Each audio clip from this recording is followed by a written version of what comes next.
عليها مشاكل. ان شاء الله بدي اتقرب من الله اكثر. شو اكثر هيك اجواء بالبيت بتحسوا فيها برمضان؟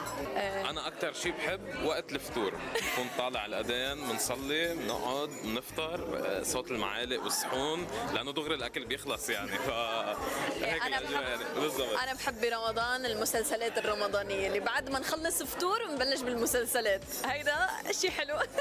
شيء لازم يكون موجود على السفرة، يعني من بلدكم شيء تقليدي لازم يكون على السفرة برمضان. اوكي، حقول لك عمر شو بحب على السفره برمضان، هي الفته اللبنانيه مع لبن بلا طحينه. طب شو اكثر مسلسل من قديم هيك بذكرك برمضان؟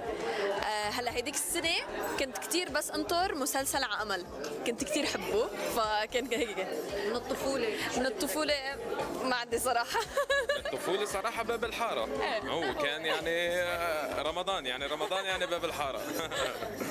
طيب شو الشغلة اللي حابين تغيروها بنفسكم برمضان؟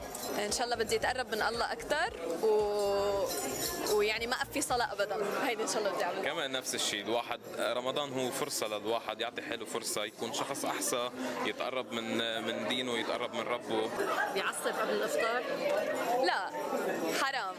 أنا صراحة لا صراحة لا، هي يعني قليل جدا لتعصب، بكون صاير شيء كتير ضخم يعني إذا صار في عصبية، بس إنه إجمالا برمضان على الصيام أنا بتقلب معي إنه خلص رواق، إنه استسلام يعني.